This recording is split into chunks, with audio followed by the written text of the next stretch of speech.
Մեծարգո ազգային ժողովի նախագահ, հարգելի տեղակալներ,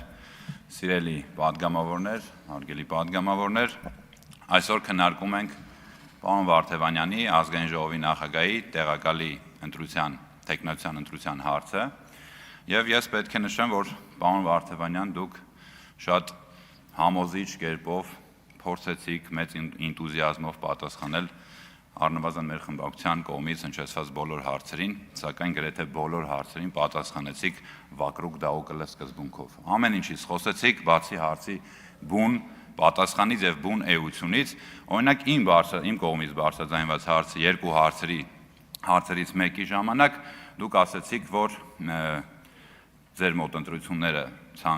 ընտրական ցանկը կազմվել է համագումարով, ցանկ եք ներկայացրել, համագումարը հաստատել է այդ ցանկը, սակայն ձեր գործընկերներից օրինակ Գառնիկը Դավթյան մի քանի օր առաջ հաշվիչ մեր հանձնաժողովի աշխատանքների ժամանակ հետնամասում սենյակում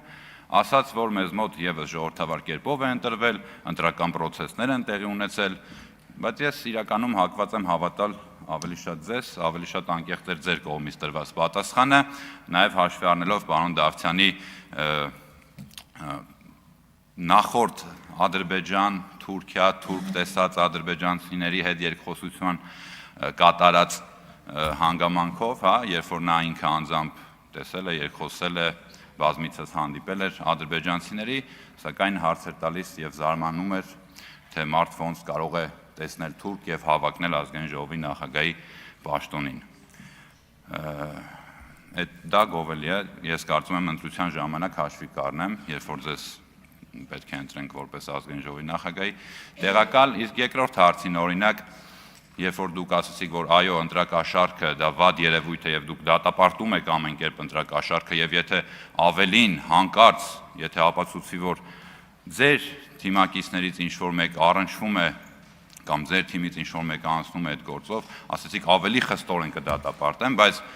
հարգելի պարոն Վարդևանյան, դատապարտելը դա քաղաքական կատեգորիա չէ, եթե դուք լինեք ազգային ժողովի նախագահի տեղակալ, ես կարծում եմ դուք պետք է նաև քաղաքական պատասխանատվություն կրեք դրա համար եւ ինչ եք անելու այդ պարագայում շատ հետաքրքիր է օրինակ ազգային ժողովի նախագահի պաշտոնից ինքնաբացար կանեք, ինչ կանեք, ասենք խմբակցությունից դուրս կգաք, կդառնաք անկախ պատգամավոր, թե օրինակ խնդրեք որպեսզի Էդգար Ղազարյան մանդատավայր դնի, ինչ եք անելու, էլի քաղաքական կատեգորիա, քաղաքական պատասխանատվություն է պետք դրա համար, պարոն Վարդևանյան, դատապարտել բոլորն էլ դատապարտում են, իհարկե, միայն երևի չի դատապարտում կաշառք տվողն ու վերցնողը, միայն, բոլորը դատապարտում են, բայց նաև ունեք այլ դրական հատկանիշներ, օրինակ երբեք չեք հերքում ձեր անցած ուղին, ձեր անցյալը, պատվով նշում եք, որ ձեր գործընկերներն ձեզ ներկայացնելու ժամանակ նշեցին, որ եղել եք ՀԿ-ում, եղել եք վարչապետի ավագ խորհրդական, օգնական, հետո հանգրվանել եք Հայաստան դաշինքում եւ երբեք չեք հերքել դա շատ գովելի փաստ է հիմա հանգրվանել եք ուժեղ Հայաստանում ես դա եւս հաշվի կառնեմ ձեզ ընտրելու ժամանակ որովհետեւ այ օրինակ մենք մարդ ունենք Հայաստան դաշինքում ով ամեն կերպ հերքում էր իր կապը Քոչարյանի ուժի Քոչարյանի արբանյակ ուժ լինելու վերաբերյալ, Հայաստան դաշինքի հետ որևիցե կապ ունենալու վերաբերյալ, բայց արի ուտես, որ ամառային տրանսֆերային պատուհանով Մայր Հայաստան դաշինքից հանգրվանեց Հայաստան դաշինքի ցուցակում։ Պարոն Մեսրոպ Մանուկյանը գրեթե համոզել էր արդեն ինձ, որ ինքը որևիցե կապ չունի, որտեղ ավականու նիստի ժամանակ, Երևան քաղաքի ավականու նիստերի ժամանակ այնպիսի մեծ համոզմունքով, էնտուզիազմով, sense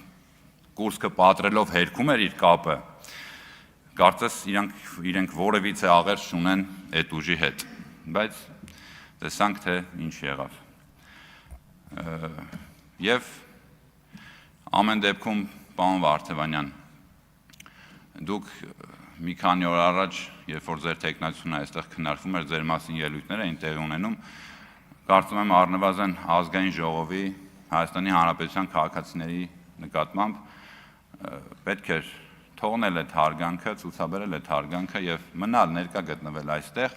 անկախ ամենից նամանավանդ, երբ որ դուք իրավաբան եք եւ գիտեք, որ իրավական process-ների, դատավարական process-ների մեջ կարող են ցանկացած անձիկ ներգրաված լինել եւ Հայաստանում, քանի որ օրենքը հավասար է բոլորի համար, բոլոր կողմերում դատական process-ների ընթացքում կարող են լինել գեներալից մինչև շարքային մարդ, վարչապետից մինչև ամենաառաջին դասի քաղծառայող եւ անգամ մինչև եպիսկոպոսից կամ կաթողիկոսից մինչև աբեղա կամ սարկաֆակ։ Դա խոսում է Հայաստանի Հանրապետությունում օրենքի գերակայության վերաբերյալ եւ նրա մասին, որ Հայաստանի Հանրապետությունում արտոնյաներ չկան եւ չպետք է լինեն։ Եվ դուք որպես իրավաբան պետք է կարծում եմ միայն ողջունեք ձեր տեսանկյունից դատավարական կամ նախաքննական մարմինների աշխատանքները, ովքեր որ աշխատում են չնայելով մարդուն պաշտոնով, դիրքով, գումարով, փողով եւ նմանատիպ չափելի միավորներով։ Շնորհակալություն։